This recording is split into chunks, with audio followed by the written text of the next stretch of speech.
ఓం శ్రీ మాత్రే నమః. ఇప్పుడు తెలియజేసే అంశం ఫలానా కోరికలు అనంటే ఒక్కొక్క వ్యక్తికి ఒక్కొక్క కోరిక అనేది ఉంటుంది. ఏ కోరికైనా కావచ్చు.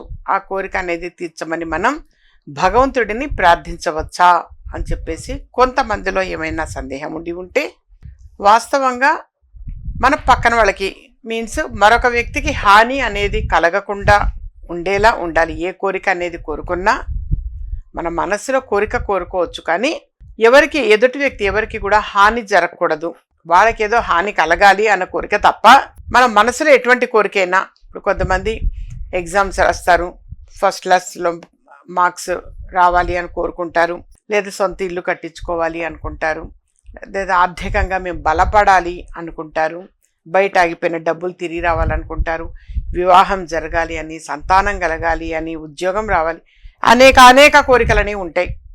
వాస్తవంగా కోరుకోవచ్చు.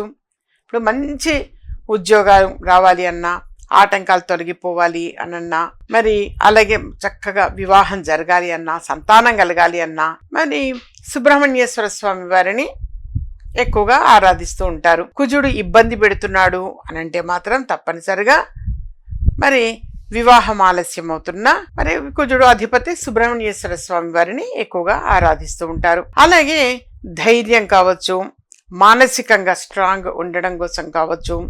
కొద్దిమంది మరి భయపడుతుంటారు ఎక్కువ, అంటే భయము అనంటే ఉలిక్కి పడటం కావచ్చు.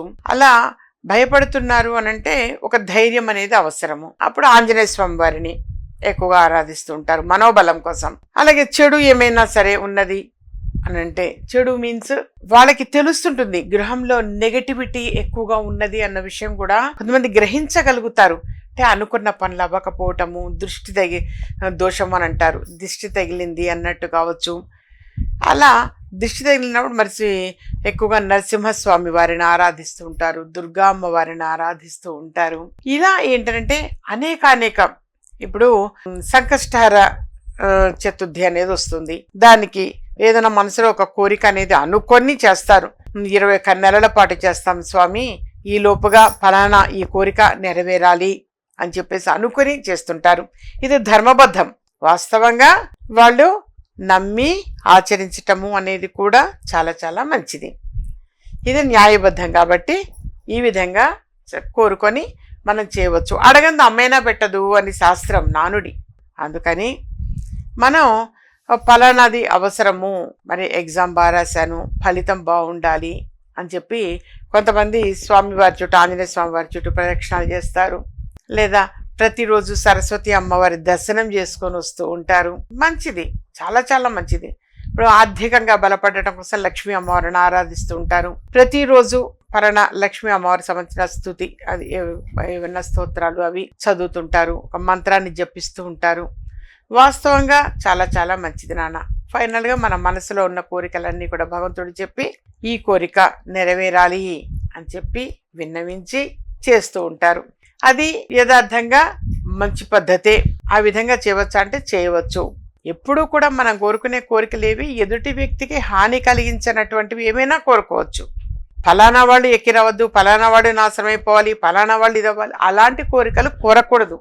ఎప్పుడు కూడా చాలా తప్పుడైనా మన మనస్సు అనేది మంచిగా ఉండాలి, బాగుండాలి, వాళ్ళు ఎప్పుడు పాజిటివ్గా ఉంటూ ఉండాలి. డెఫినెట్గా అంతా శుభం జరుగుతుంది నాన్న, అంతా శుభమే జరుగుతుంది, మంచి జరుగుతుంది. అలా ఏంటంటే ఎవరైనా ఇప్పుడు చాలామంది కూడా చేస్తూ ఉంటారు, ఎన్నో తెలియజేస్తూ ఉన్నాము. నాకు శ్రీవారి మాలధారణ సేవ అని గతంలో చాలాసార్లు తెలియజేశాను. అది చేశాక వెరీ గుడ్ రిజల్ట్ వచ్చింది. కొన్ని 100 మంది తెలియజేశారు, అమ్మగారు మీరు చెప్పినట్టు అవి చేశాము అని. శ్రీవారి మాలధారణ సేవ చాలామంది చేశారు. ఒక కోరిక అనేది అనుకుని అది చేశారట, కంపల్సరీ నెరవేరుతుంది. ఆ శనివారాల్లోపు, ఆ 7 శనివారాల్లోపుగా అయిపోతుంది. మనసులో సంకల్పము అనేది అంత స్ట్రాంగ్ ఉండాలి. అనుకొని కనుక చేస్తే అవుతుంది నాన్న. భగవంతుడిని కోరవచ్చు. అలా ఏంటంటే మరి ఎక్కువగా అది నమ్మకం మీద ఆధారపడి ఉంటుంది. ఎప్పుడూ కూడా మనం నమ్మి ఆచరించాలి. చేశామనంటే డెఫినెట్గా సక్సెస్ అవుతారు నాన్న. ఇంకా ఏమైనా సరే మరి మీకు సమస్యలు ఉన్నాయి అని అంటే ఎప్పుడైనా అపాయింట్మెంట్ తీసుకొని డైరెక్ట్గా కలవచ్చు. ఎప్పుడు హైదరాబాద్ చిక్కడపల్లిలో అందుబాటులో ఉంటాను. రాలేని వారైతే ఫోన్ సౌకర్యము అంటే ఫోన్ అపాయింట్మెంట్ అనేది కూడా తీసుకొని మాట్లాడవచ్చు. లేక దైవిక వస్తువులు ఏవైనా సరే అవసరము అనుకుంటే డైరెక్ట్గా వచ్చి కలెక్ట్ చేసుకోవచ్చు. లేదా పోస్టల్ సౌకర్యం ద్వారా అయినా సరే పంపటం జరుగుతుంది. అనేక దైవిక వస్తువులు అనేవి ఎప్పుడు కూడా తెలియజేస్తూ ఉంటాను. ఆ దైవిక వస్తువులు కలెక్ట్ చేసుకోవచ్చు.